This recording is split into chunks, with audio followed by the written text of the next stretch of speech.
You know him as Captain Jack Sparrow, the rich and famous pirate. But do you know the real story of the man who lost everything, was hated by the world, and fought alone to prove his truth?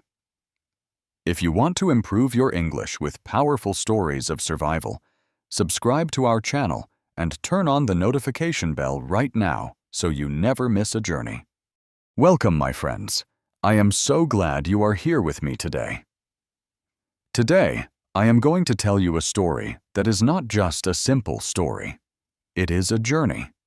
It is a journey through pain, through beauty, loneliness, love, madness, great fame, terrible loss, and finally, survival. It is the story of a man whose eyes seem to tell 1,000 secrets. This is the man who made millions of people fall in love with him. They loved him not because he was perfect, but because he was beautifully broken. This is not a story about easy success. This is a story of a sensitive soul living in a sometimes cruel world. This is the story of Johnny Depp. And if you think you already know him, trust me, you might not know the whole truth. This story will also help you improve your English by listening to simple, clear, and interesting sentences while enjoying Johnny Depp's life journey. Let's begin. Johnny Depp was born on a warm summer day, June 9, 1963, in Owensboro, Kentucky, USA. His full name is John Christopher Depp II. He was the youngest of 4 children, and I must tell you, his life was never soft or sweet. His family was quite poor, and they were always moving. Can you imagine? Do you know how many times he changed homes before he was a teenager? More than 20 times. He never felt stable. He never had long-lasting friends because he was always leaving. He grew up feeling like a visitor in his own life. His mother, Betty Sue, worked as a waitress. She was a very hard-working woman, but she was also emotionally abusive.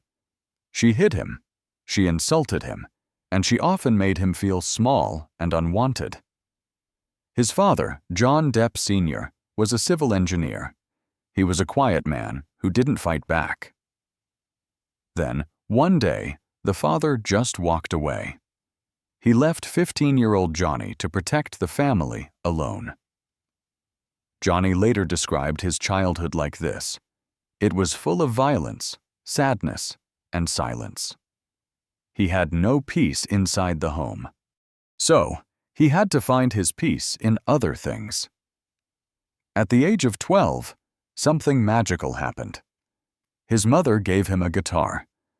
He didn't know how to play it yet, but when he held it, he felt something change inside him. He went into his room, closed the door, and stayed there for hours. He was just playing, listening, and learning. Music became his best friend. It was his escape. It was his healing. By the age of 16, Johnny dropped out of high school. He didn't want to study books. He just wanted to make music. He joined a rock band called The Kids and started performing in bars and clubs. He was living in a tiny apartment, eating very little food, and chasing a dream that felt almost impossible. But he didn't care about the hardship. Music was his everything. At 20 years old, Johnny married a woman named Lori Ann Allison. She was a makeup artist. She was older than him, 25 years old, and she supported him. They didn't have a perfect marriage, and sadly, it only lasted 2 years. But Lori did something that changed Johnny's life forever. She introduced him to an actor named Nicolas Cage. Nicolas saw something raw and unique in Johnny. He looked at him and said, "You have a powerful face. Try acting just once." Johnny didn't want to be an actor. He wanted to be a rock star. But he was broke. He had no money. And he thought, why not? I have nothing to lose. Johnny auditioned for a horror movie called A Nightmare on Elm Street. He had no experience. He had never been to acting school. He had no plan. But his honest eyes and his nervous charm won the director's heart. He got the part. And just like that, Johnny Depp was on the movie screen, being killed by a bed in one of the most famous horror scenes in movie history. He didn't become a star immediately, but something started that day. He began to feel the power of acting. He realized he could use it to express his emotions, his pain, and his madness.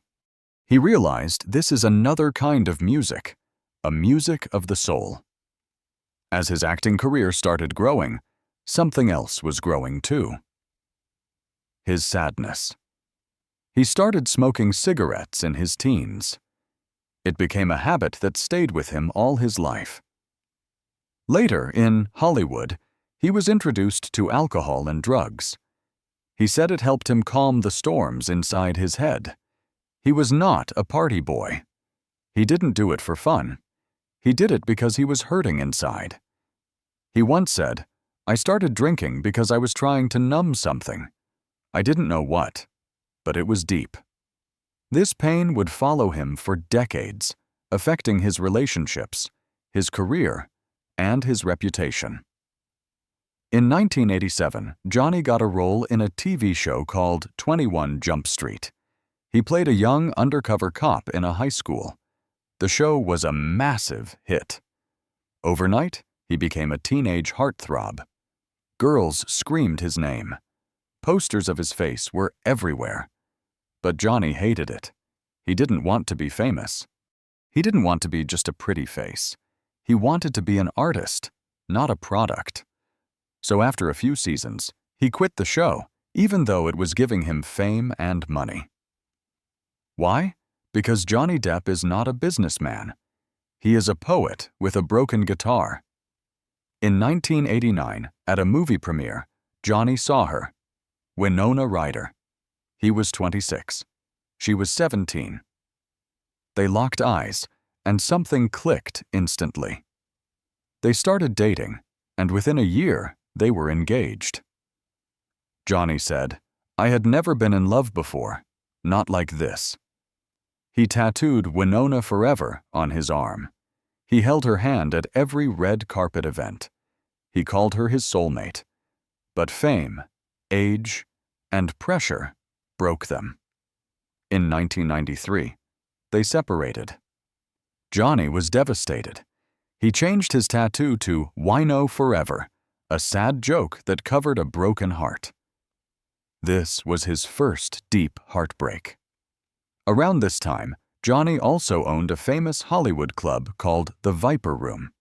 In 1993, his close friend, the actor River Phoenix, died of a drug overdose right outside Johnny's club. Johnny was shocked. He was broken and full of guilt. He closed the club for a week. He stayed away from cameras. He started going deeper into alcohol, isolating himself, and playing sad songs on his guitar late at night. He once said, "There's a huge sadness that never leaves me, but I learned how to live with it." This brings up something very real, doesn't it?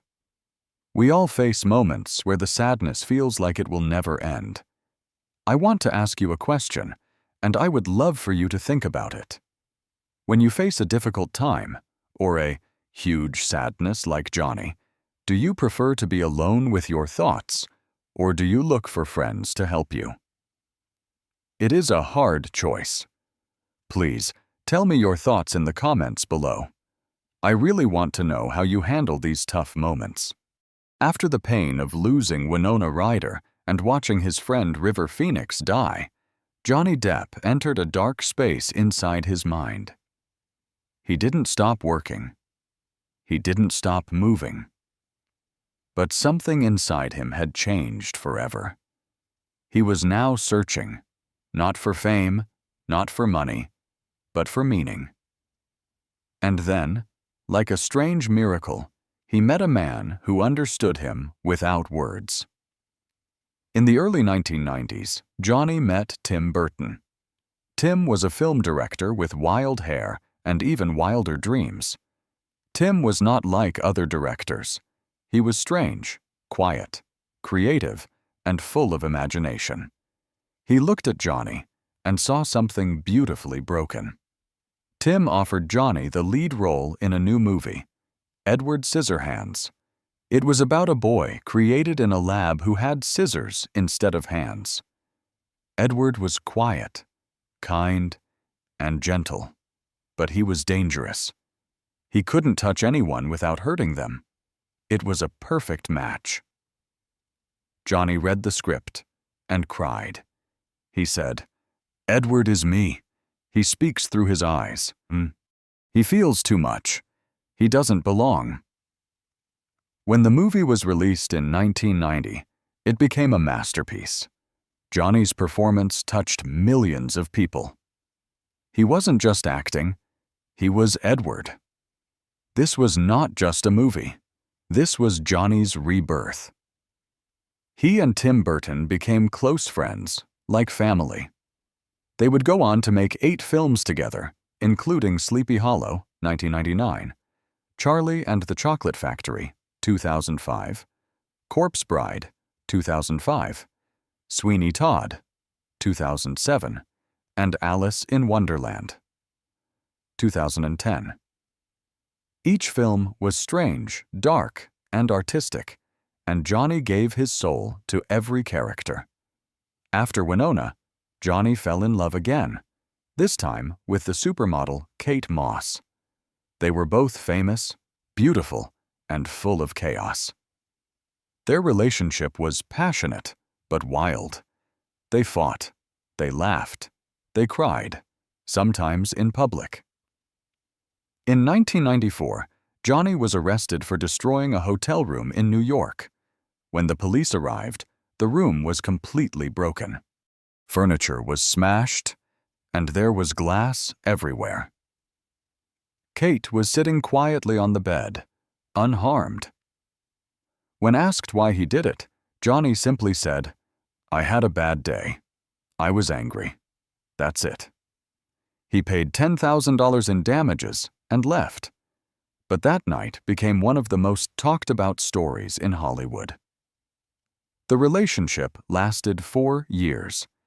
Kate later said Johnny was the only man who truly took care of her, but she lost him and herself when they broke up. In 1998, everything changed again. Johnny was filming in France when he met Vanessa Paradis, a French singer and actress. She was soft-spoken, elegant, and different from anyone he had met before. They started dating, and in 1999 Johnny became a father for the first time. His daughter, Lily Rose Melody Depp, was born. 3 years later, they had a son, Jack Depp. Johnny said, "The birth of my daughter gave me life. It was like my heart moved outside of my body and now lives in someone else." He stopped partying. He reduced his drinking. He focused on being a father. He said he would do anything to keep his children safe and happy. He bought homes in France, spent time in the countryside, and protected his children from Hollywood. He said, "My kids saved me." Vanessa and Johnny were never married, but they were together for 14 years. It was a strong, private relationship built on respect and love. In 2003, something happened that changed Johnny's life forever. Disney was making a movie called Pirates of the Caribbean, The Curse of the Black Pearl. They asked Johnny to play a pirate named Captain Jack Sparrow, but Johnny didn't want to play it the boring way. He said, "What if he's drunk? What if he walks like Keith Richards from the Rolling Stones? What if he wears too many rings and talks with his hands?" Everyone thought he was crazy. Disney executives were nervous. One of them even asked, "Is he drunk? Is he gay? What is he doing?" But Johnny didn't listen. He trusted his madness. When the movie was released, the world fell in love. Jack Sparrow became a global icon. Johnny was nominated for an Oscar, became the face of Disney, and played Jack Sparrow in 5 movies. Children dressed like him. Adults admired him. The world laughed and cried with him. He earned hundreds of millions of dollars. And he said, "Jack Sparrow is my alter ego. He gave me freedom." But behind the fame, trouble was growing again. Even though he was one of the richest actors in the world, Johnny's money was disappearing fast. He spent millions on a private island in the Bahamas, 14 homes, dozens of luxury cars, art, wine, and rare books. He bought gifts for friends and staff. He even fired the ashes of his friend Hunter S. Thompson into the sky from a cannon, which cost $3 million. People said he had no control over his money. His spending was emotional, not logical. At the same time, his drinking returned. He was seen with wine in his hands at parties, award shows, and even interviews. He said, "I don't drink to escape. I drink to feel." Things were going very well for his career, but as we know in life, sometimes the biggest storms come right after the brightest days. We are about to see how Johnny faced the biggest challenge of his life. If you want to follow this journey and hear more stories about people who survive difficult times, please subscribe to the channel now. We have many more stories like this coming, and I don't want you to miss the next dramatic part. In 2009, Johnny met actress Amber Heard on the set of The Rum Diary. She was beautiful, younger, confident, and very different from Vanessa. Johnny said, "I saw something wild in her eyes, like fire." They began dating, and after splitting with Vanessa in 2012, Johnny and Amber got married in 2015. At first, everything seemed romantic, but soon, the relationship became toxic. There were fights, shouting, accusations, bruises, and lies. In 2016, Amber filed for divorce and accused Johnny of domestic abuse. The media turned against Johnny immediately. He lost roles. He lost fans. He lost friends. Johnny said, "I never hurt her. I would never hurt any woman." But people didn't believe him. He stayed silent for years, and the pain grew heavier and heavier. The world had turned its back on him. The man who once walked on red carpets, who was once loved by millions, now walked in silence. Studios closed their doors. Movie offers disappeared. Friends stopped calling. Newspapers called him a monster. But in his heart, Johnny Depp held on to one thing: the truth. When Amber Heard accused him of abuse, he said nothing for a long time. He didn't shout. He didn't cry on TV. He didn't post videos online. He just stayed silent. But silence became his prison. The world only heard one voice, hers. And slowly, people started to believe that voice. Not because it was true, but because it was loud. Johnny lost roles worth hundreds of millions. He was removed from the Fantastic Beasts movies. He was cut out from films. His name became a joke in gossip shows. He said, "I was guilty until proven innocent, not the other way around. I was canceled, broken, forgotten." But something inside him, the same fire that helped him survive poverty, heartbreak, and pain, began to burn again.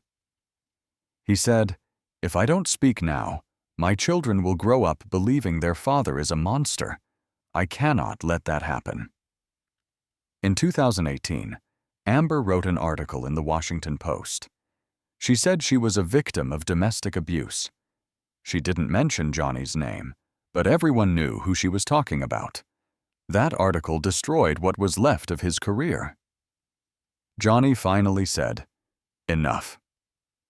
In 2020, he filed a $50 million defamation lawsuit against Amber Heard. He wanted to prove that everything she said was false. The case was not just about money. It was about his name, his children, and his soul. But the battle was not easy. Amber fought back with a $100 million counter lawsuit. She brought in lawyers, interviews, and a whole army of headlines.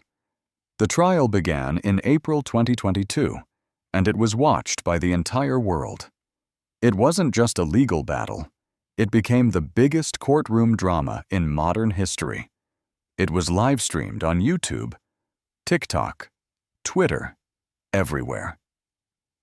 For 6 weeks, Johnny sat inside the courtroom. He wore black suits, sunglasses, and a calm expression. But behind his calm face were years of pain and silence. He took the stand and told the world his side of the story. He spoke slowly, emotionally, and honestly. He said, "I have never hit a woman in my life. I was abused. I was the one who was hurt." The courtroom heard audio recordings. They heard Amber shouting, cursing, and laughing at him. In one recording, she said, "Tell the world, Johnny. Tell them, I, Johnny Depp, am a victim of domestic violence, and see if anyone believes you." That one line shocked millions. People around the world suddenly started listening. This wasn't the story they were told. This was something darker, deeper, and very different. As the trial went viral, millions of fans came forward to support Johnny. They created fan art, songs, videos, and hashtags like Justice for Johnny Depp.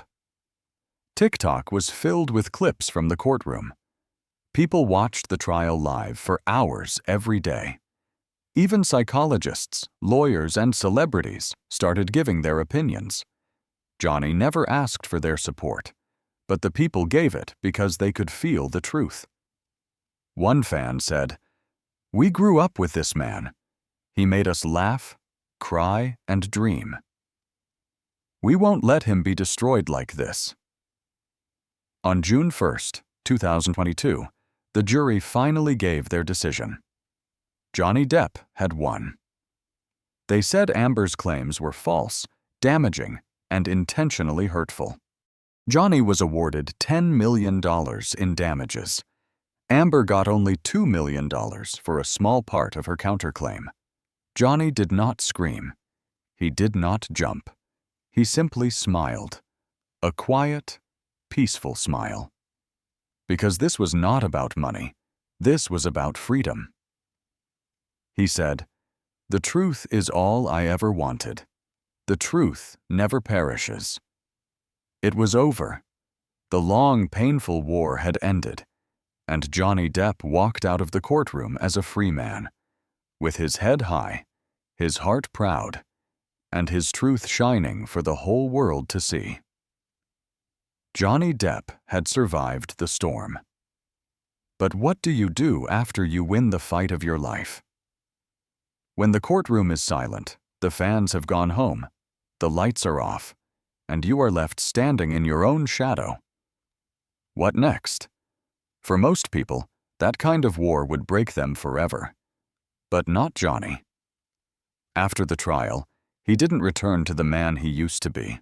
He didn't try to rebuild what was destroyed. He chose to start something new, something real, something only his soul could create. He moved far from Hollywood. No paparazzi, no loud parties, no fake handshakes. He found peace in France, where the roads are quiet, the coffee is strong, and people don't ask for selfies. They just let you be. In a small village, he bought an old stone house surrounded by trees and hills. Every morning he would wake up early. No alarm, no schedule, just the sound of birds and the smell of bread from the nearby bakery. He would walk barefoot across the cold wooden floor, make himself a cup of coffee, light a cigarette, and sit by the window for hours, just watching the light touch the leaves. For the first time in years, he was alone with his soul, and it wasn't screaming anymore. It was quiet. It was healing. Inside that quiet, Johnny began to paint. not just for fun. He painted as if his life depended on it. He painted faces, emotions, memories, and wounds. He painted the people who inspired him: Bob Marley, Hunter S. Thompson, Keith Richards, Heath Ledger. With every brushstroke, he poured out the things he could never say in words. He said, "Painting saved me. It gave me peace when everything else tried to destroy me." People saw his work and were shocked. It wasn't just good. It was soul art. His paintings were displayed in galleries. One of his art collections sold out in hours and earned over $3 million in one day. But for Johnny, it was never about money. It was about truth, just like his movies, just like his music, just like his life. At night, Johnny would play guitar, not for an audience, not for applause, but just for the stars, the moon, and the ghosts of his memories. He joined his rock band, Hollywood Vampires, again, and went on tour across Europe. He shared the stage with legends like Alice Cooper and Joe Perry. Thousands of fans screamed his name. But on stage, Johnny wasn't Captain Jack Sparrow. He wasn't the Hollywood actor. He was just a boy with a guitar, playing the music that kept him alive during the darkest nights. After the shows, he wouldn't go to big parties. He would sit backstage with a glass of wine, laughing with his old bandmates, telling stories about love, loss, and the strange beauty of being misunderstood. He started doing small film projects again, but not for big studios. He acted in Jean du Barry, a French film where he played King Louis XV. The film opened at the Cannes Film Festival and received a 7-minute standing ovation. But Johnny didn't smile too much. He simply bowed, looked at the crowd with tired eyes, and left. Someone asked him, "How do you feel about being back?" He answered, "I never left. I was just invisible." That's the thing about Johnny. Even in silence, he's still there, watching, feeling, living. In his personal life, Johnny didn't return to any past relationships. He had many beautiful women in his life, but he said, "I'm not looking for a partner to complete me. I'm trying to complete myself." He spent more time with his children, especially his son Jack, who stayed out of the spotlight. With Lily Rose, he shared long talks about art, fame, and how to protect your heart in a world full of noise. He said, "My kids are my greatest creation. More than any movie, more than any role, they saved me." Behind closed doors, Johnny still faced hard days. Some nights were lonely. Some mornings were heavy. The scars didn't disappear. The betrayal didn't vanish. The pain didn't fully heal. But he learned to live with it, not against it. He learned to accept the silence. He learned to cry without shame. He learned to laugh again, not because life was perfect, but because he was finally free. He wrote letters. He painted faces. He read poetry. He adopted more dogs. He drank tea in the morning instead of rum. He kissed his guitar goodnight. He didn't chase awards, headlines, or people's approval anymore. He chased truth. And that made him the most dangerous man in Hollywood, a man who doesn't need the system to survive. And now, the world looks at Johnny differently, not just as a movie star, not just as Jack Sparrow, not just as a man who won a trial, but as a living legend, a symbol of how to rise after the world burns your name. Young artists say, if Johnny can survive what he did, then I can too. Fans say, he taught me to fight for my truth, even when no one believes me. Mothers say, he reminds me that kindness doesn't mean weakness. Fathers say, he shows my son what it means to be strong without being cruel. Johnny doesn't care about being remembered, but he will be. Not because of fame, not because of fortune, but because he walked through fire and came out with a heart still beating. His story is not just a biography. It's a message to everyone who has ever been broken, betrayed, silenced, or shamed. You can lose everything: your name, your work, your friends, but as long as you hold on to your truth, no one can destroy you. Johnny Depp didn't just live, he survived. He didn't just act, he felt. He didn't just speak, he screamed in silence. And now, after all the pain, all the lies, all the years, he smiles again. Not because life is easy, but because he finally found something no one could ever take away: himself. So now, dear listener, we come to the end of Johnny Depp's unbelievable life journey. A story filled with pain, passion, betrayal, love, failure, victory, and truth. He was not born with magic. He was not handed success. He was a boy from a broken home, a school dropout, a lonely musician, a man who got lost in fame, love, alcohol, and darkness. But despite everything, he never gave up. He kept going. He kept believing in his art. He kept walking alone, even when the whole world was against him.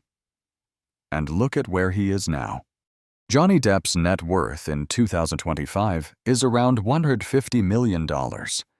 There was a time when he had lost almost everything due to betrayal, lawsuits, and expensive legal battles, but he came back stronger. His fee for a movie used to be $20 to $25 million, especially during the peak of Pirates of the Caribbean. Even today, if he chooses to act in a major film, his price stays close to $10 to $15 million, depending on the role. He owns multiple homes, including a $19 million estate in the south of France, a peaceful stone village with vineyards where he finds peace. He has a $13 million mansion in Hollywood Hills, a $3 million penthouse in Los Angeles, and even a private island in the Bahamas worth $3.6 million, a paradise where he goes to escape the world. His car collection is wild and artistic, just like him. It includes a Rolls-Royce Wraith, a Chevrolet Corvette, a Porsche 911, Juan Carrera, a Cadillac Escalade, and multiple vintage cars and motorbikes that he collects like pieces of history. But beyond the money, the fame, and the luxury, the real success of Johnny Depp is something else. It is his courage to keep going when the world tried to shut him down. It is his ability to turn pain into power. It is his choice to walk away from fake people and still choose kindness. And that, my friend, is where you come in. If you're listening to this right now and you feel like you don't have the talent, the money, the support, the beauty, or the education to succeed, then remember Johnny's story. He was poor, he was broken, he was hated, he was misunderstood, but he still became one of the most loved, respected, and powerful artists in the world. So why can't you? Maybe you failed. Maybe you were cheated. Maybe they laughed at your dream. It doesn't matter because your story is not over. You have time. You have heart. You have fire inside you. Start small.